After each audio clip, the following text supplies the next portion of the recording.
You've been there. That heavy sinking moment when your professional competence evaporates, not due to lack of skill, but because someone, sight unseen and mind fixed, decides you don't belong. You feel the hot flash of injustice, the familiar, rising urge to shout the truth about your years of dedicated work, your hard earned credentials, your absolute and unquestionable right to occupy that specific high stakes space. But pause for a critical second. What if shouting, that immediate emotionally satisfying release, is actually the least effective tool in your sophisticated arsenal? What if the quiet, precise application of established rules, the calm, deliberate reference to a specific, almost arcane policy line, is the one precise move that immediately, irrevocably shifts the entire balance of power, transferring control from the aggressor back to the target? I've personally witnessed entire, high stakes negotiations instantly freeze in the air. I've watched chaotic airport gate counters suddenly fall into unnerving silence. And I've seen sophisticated bank lobbies hold their collective breath when the person being systematically minimized finally chooses their weapon. Not a shout, not a defensive plea, but a document. Not violence, but verifiable, unassailable documentation. It is the shocking, disruptive competence that deeply ingrained prejudice never accounts for and certainly never prepares for. The quiet, almost invisible step that successfully flips a $500 million deal, or saves a career, or stops a discriminatory action, rests not upon reactive rage, but upon predictive, strategic clarity, rooted in the deep knowledge of the system itself. Want to see exactly why this counterintuitive approach holds such profound power? Let's talk in careful detail about that devastating moment of strategic invisibility, the calculated slide that blindsided Dr. Anjali Sharma. Anjali is not merely a middle manager. She is the battle tested Chief Operating Officer, CEO of Apex Integration, a massive, highly specialized tech firm. Her specialty is the design and implementation of international fintech infrastructure, work that is monumentally complex, globally distributed, and most importantly, hyper-regulated.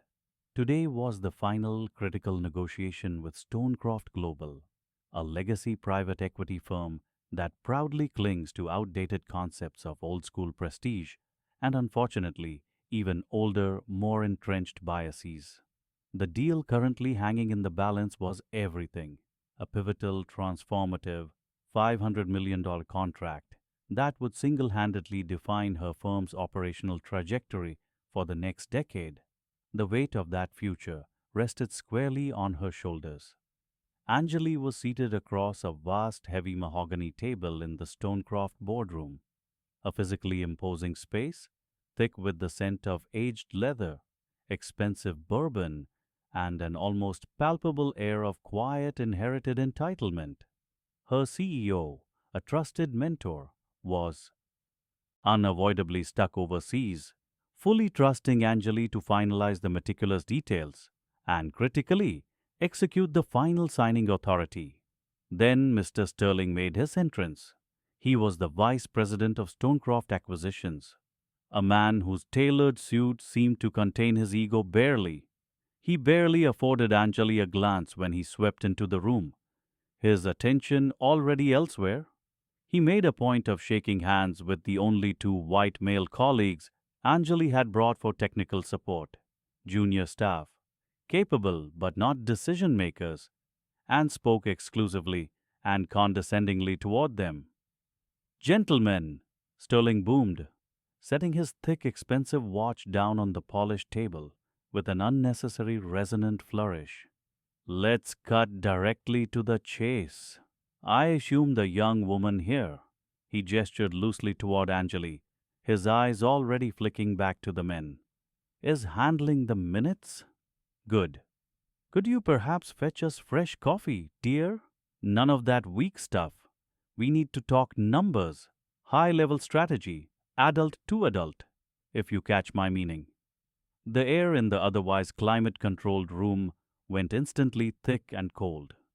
Anjali did not physically flinch. She was a master of stillness. Yet, she felt that agonizingly familiar internal tremor, a complex, destabilizing mix of profound, white hot personal insult and the crushing weight of professional performance pressure. Her two colleagues looked utterly mortified, their faces coloring, ready immediately to leap awkwardly to her defense and sacrifice the deal momentum. Anjali gave them a minute, nearly imperceptible shake of the head, a signal they understood implicitly. Silence is evidence. Record, report.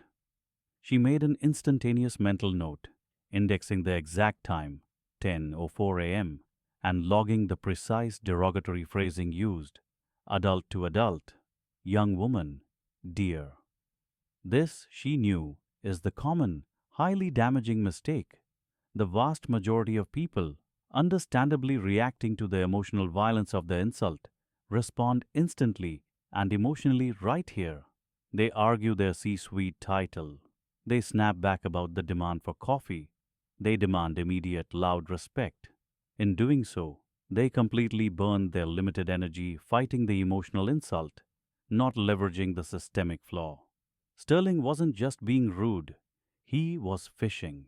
He was actively looking for an emotional outburst, a slight rise in volume, a visible flush of anger, to confirm his predetermined, convenient stereotype. She's volatile. She's unprofessional. She's not serious. Anjali chose the only viable countermove, strategic competence. She chose the quiet, overwhelming leverage that only thorough, obsessive documentation provides. Sterling, oblivious to the trap he was wading into, droned on for 15 minutes, deliberately directing high-level strategy questions about financing and market fit to her junior male staffer. Anjali sat, posture tall and impeccable, eyes steady and observing. She permitted him to assume she was irrelevant, a footnote. She let him continue to dig his own professional grave using the very shovel she had designed, meticulously carved and polished. The multi-hundred page Master Services Agreement and its intricate sub-policies. The negotiation inevitably hit a massive snag, a critical regulatory roadblock regarding data sovereignty and cross-border transfer laws, specifically within Southeast Asia. Sterling waved his hand dismissively, embodying the Stonecroft legacy of "we know better." Look, we can easily bypass that overly complex regulation with a standard indemnification clause, he insisted, arrogant certainty dripping from his tone. It's boilerplate. We use it on all regional deals. I'm sure your legal team, Angela. He paused, using her first name with a patronizing, condescending familiarity he had studiously avoided affording the men, knows that this is standard practice. Anjali finally leaned forward, her movement minimal but deliberate. Her voice was low, measured, and perfectly even. This was the moment where quiet, unassailable authority asserts itself, not through volume, but through precision. Mr. Sterling, you are referencing Article 4.7 of the draft non-disclosure agreement we jointly signed last month, she began, stating the citation number, as if it were a simple, known fact. Sterling scoffed openly, attempting to regain conversational dominance. I assure you, Dr. Sharma, I don't need the NDA read back to me, sweetheart. The epithet was the final straw, the unnecessary piece of evidence logged and filed. I assure you, I am not reading it back, Anjali corrected him smoothly, without any discernible change in tone or pace. I am citing it, specifically Section C, subsection 2, which states explicitly that any indemnification proposed by Stonecroft for data sovereignty issues must first comply with the recent, newly enacted revisions to the Singapore Digital Trust Framework. Those revisions became binding law exactly 3 weeks ago. Stonecroft's proposed boilerplate, which I am intimately familiar with, fundamentally violates the framework's new jurisdictional limitations on the legal extraction and storage of resident data. If we proceed with the clause as you suggest, the entire 500 million master services agreement is instantaneously voided by regulatory non-compliance, and Stonecroft will immediately incur liability for non-compliance under the specific pre-litigation terms embedded within this contract.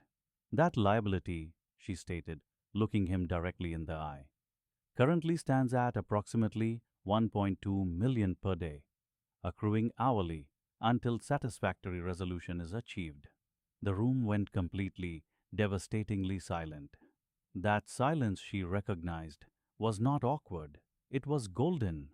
It was the distinct sound of a foundational, arrogant assumption utterly collapsing. The bank lobby held its collective breath. Sterling's face, which seconds earlier had been set in a fixed mask of confident, sneering dismissal, went suddenly and terrifyingly slack. He realized, in that searing, paralyzing instant, that she hadn't just read the contract or even reviewed it.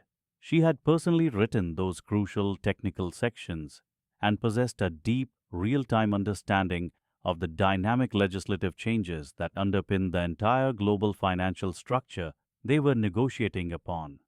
She had hit him with the first triplet of power, the core message of the methodology: less fear, more clarity, more dignity. She wasn't just competent, she was structurally essential and irreplaceable. Her knowledge was proprietary. Sterling scrambled desperately to reassert the rigid hierarchy he believed in. Well, I clearly need to check with my general counsel. This highly specialized level of detail and real-time legal interpretation should frankly have been handled by your CEO. Anjali didn't raise her voice. She didn't shout, argue, or even frown. She simply reached into her leather portfolio, pulled out her phone, tapped a quick email draft. Subject: Stonecroft, regulatory liability accrual, to her own legal team, and then, with slow, deliberate motion, placed her company ID badge, the heavy, polished steel one reserved exclusively for C-suite executives, emblazoned with her full name and title, flat on the mahogany table, positioning it facing directly towards Sterling. This was the moment the badge flipped, revealing the truth. "My CEO," Anjali said, allowing a thin, sharp edge of finality to enter her voice, "is currently in Kuala Lumpur, coordinating the implementation of the new trust framework we just discussed. However, since the authority to sign the Master Services Agreement, including all embedded mandatory regulatory compliance mandates, rests solely and entirely with the Chief Operating Officer, and as I am Dr. Anjali Sharma, the acting COO of Apex Integration and the chief architect of the very regulatory framework you are casually attempting to dismantle, I can address and resolve this situation right now. The professional alternative is simple. We pause the deal immediately, and the aforementioned $1.2 million daily liability continues to accrue exclusively on Stonecroft's side of the ledger while you wait for my boss to complete his international travel and get back to you."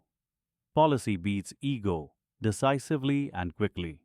Sterling had been so intensely focused on who he thought she was, a young, expendable woman fetching coffee, that he catastrophically missed the three critical words displayed clearly on her badge and delivered in her citation: Chief Operating Officer.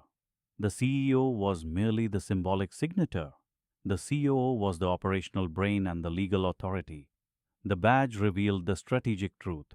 The operational result was immediate, profound, and undeniable.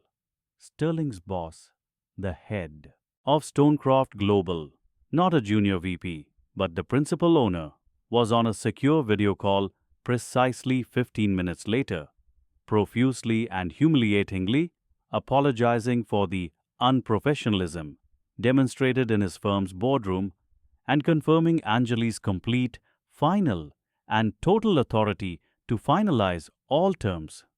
Mr. Sterling, looking small, pale, and defeated, was quietly and swiftly ushered out of the room during the duration of the call.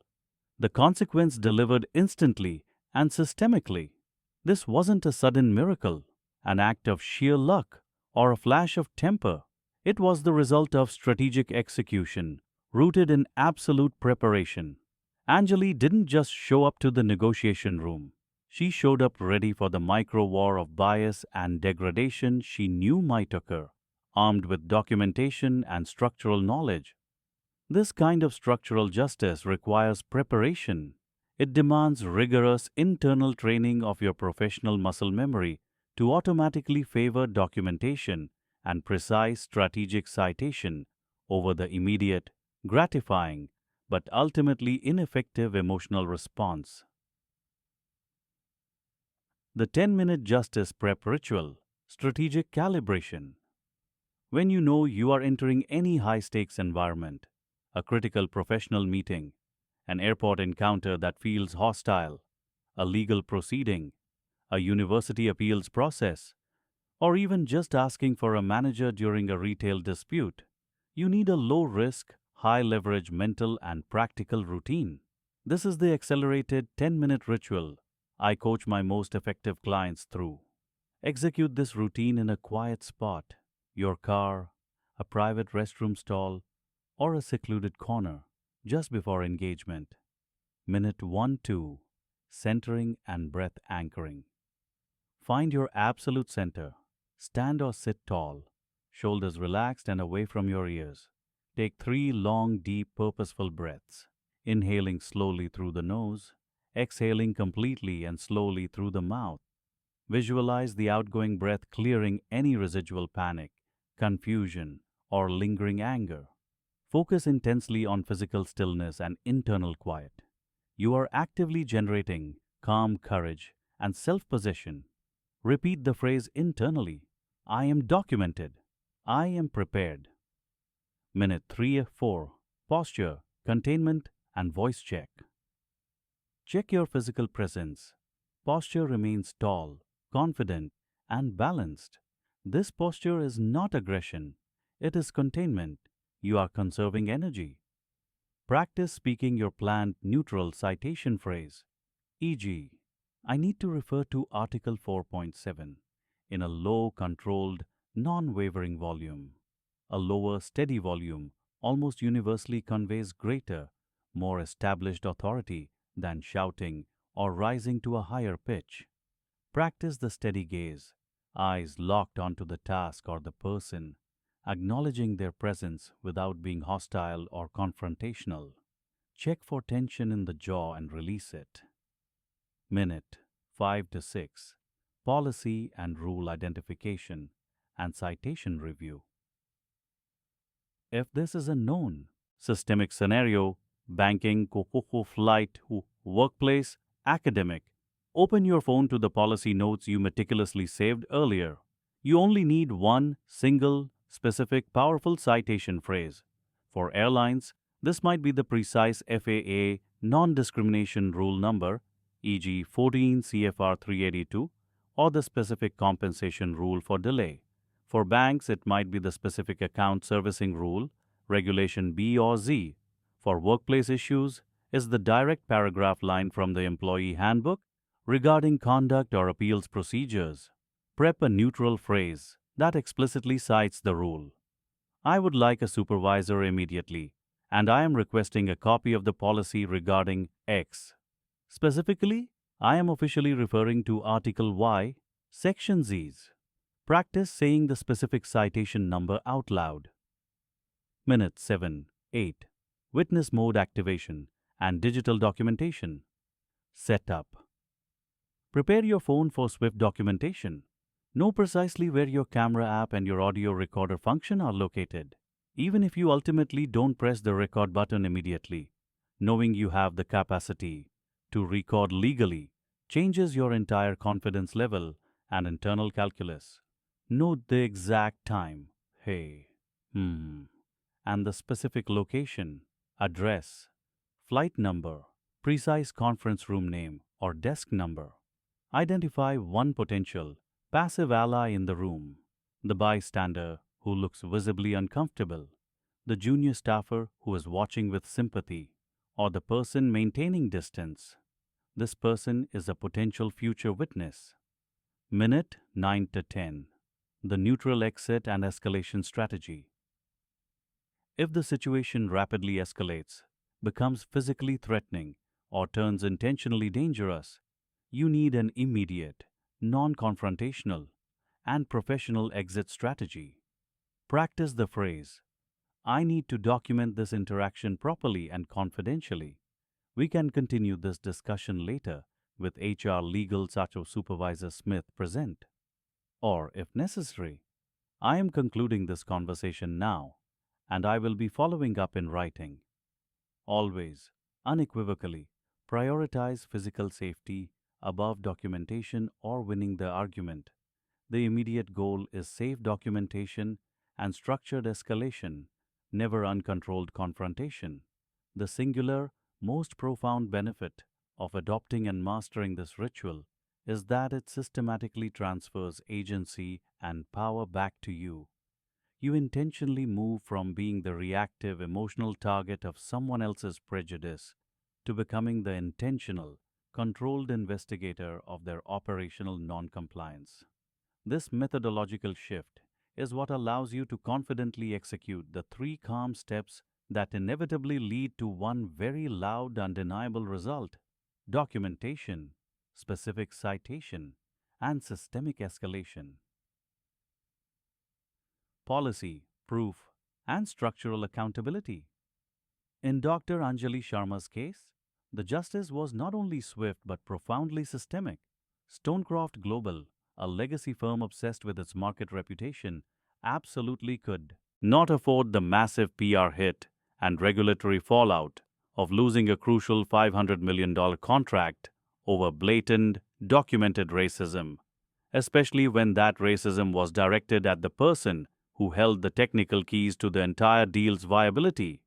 The consequence for Sterling was immediate termination, but the impact was much greater than just one firing.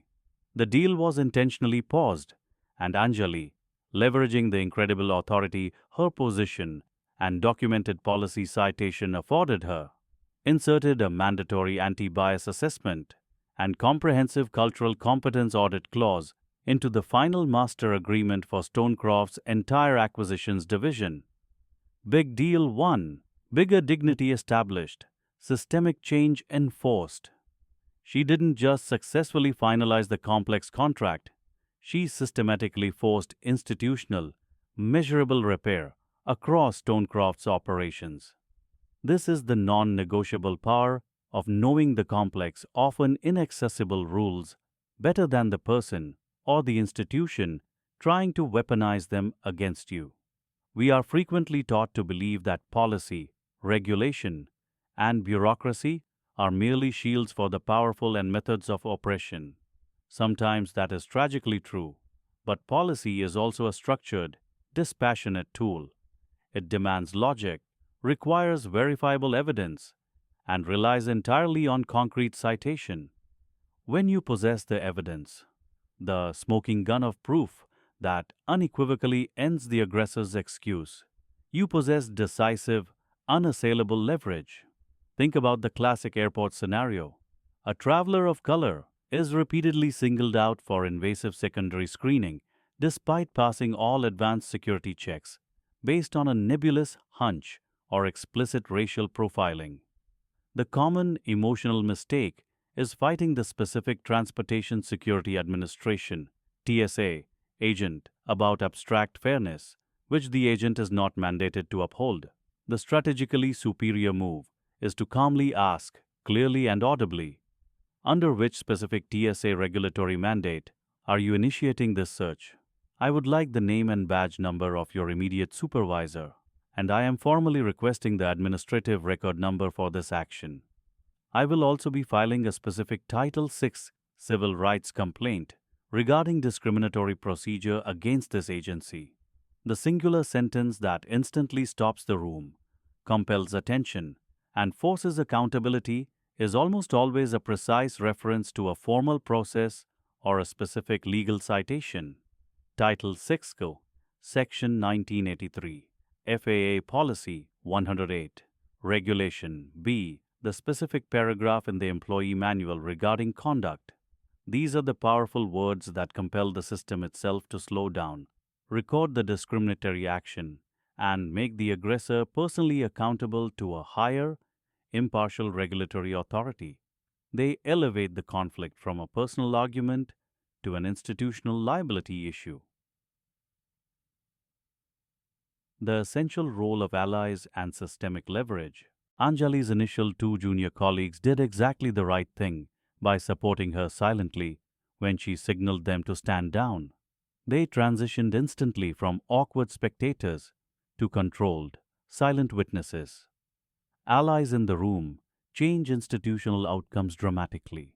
True allyship isn't always the dramatic, visible defense or the loud argument. Sometimes it is simply being a reliable, silent witness, a potential documentarian, and an unquestioning confirmer of the facts when called upon later. Imagine a different common scenario.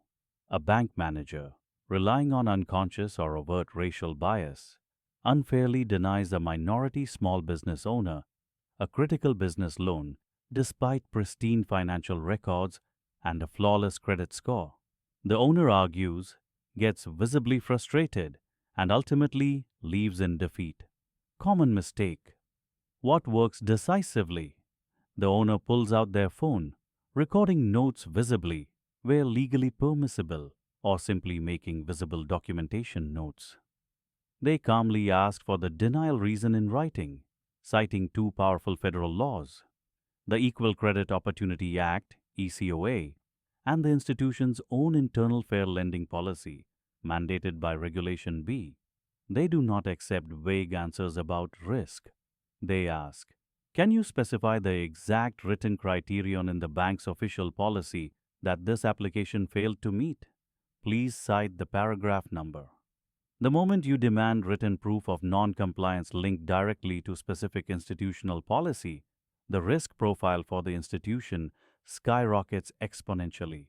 The bias that cost the bank millions isn't the individual manager's fleeting, biased opinion. It is the institutional liability that results from failing to document or failing to comply with specific federal non-discrimination law. The system moves to protect itself from liability, often by correcting the initial biased action. The most effective tool for justice contains no shouting, no pleading, and no loss of emotional control. It relies entirely on the clarity and cooling precision of a well-cited policy reference. This method strategically moves the conflict from the nebulous realm of emotional bias, which the aggressor controls, to the objective, verifiable domain of legal compliance, which the institution is legally mandated to uphold. A necessary note on physical safety. We are discussing the strategic leverage of policy and professional competence, which must never, under any circumstances, involve or lead to physical confrontation. Always respect your physical limits and risk tolerance. Avoid physical escalation at all costs. Your primary, inviolable goal is safety, followed immediately by documentation. Laws and policies regarding recording, privacy, and consent vary drastically by jurisdiction. Adapt your actions to local rules. If you feel you are in immediate physical danger, prioritize removing yourself from the situation and seeking immediate safe help from law enforcement or trusted contacts. Documentation, if necessary, can happen remotely and later once you are secure. Our ultimate goal is justice, which necessitates that we live long enough and maintain enough clarity and control to see it successfully executed and enforced. Closing challenge. The methodology of dignity. Justice is never magic. It is always methodology. It begins with rigorous predictive preparation and only concludes with disciplined, systemic follow-through. You already possess the inherent ability to shift the narrative paradigm from reactive target or victimhood to proactive controlled agency. Today, I challenge you to choose one concrete actionable step to immediately solidify your professional and personal readiness. Choose one, and only one, action to execute today. 1. Policy preservation. Save two critical, highly specific policy citation numbers directly onto your phone's Notes app, e.g., your workplace HR policy paragraph number on conduct, or the FAA rule number on non discrimination, or a key local housing code statute. Memorize the number. 2. Digital shortcut. Mastery. Set up a quick phone shortcut, such as a triple tap power button or an accessibility feature, designed to open your camera or audio recorder instantly, bypassing the lock screen if possible, ensuring rapid discrete access. 3. Ally confirmation. Identify one reliable, professionally respected ally in your primary environment, work, school, community, and subtly but clearly confirm they would be a willing, reliable, and discreet witness should a moment of systemic injustice occur. Then commit fully to practicing the complete 10-minute justice prep ritual before your very next high-stakes interaction. Just 10 minutes of disciplined preparation can be the pivot that flips the entire script from less panic, more proof, resulting in dramatically more power and dignity. Tell me, what is the one specific action you're starting today? And what systemic scenario, academic grading injustice, retail service refusal, medical billing dispute, etc., do you want us to dissect and build a policy toolkit for next? Let's keep building this indispensable toolkit for enduring documented dignity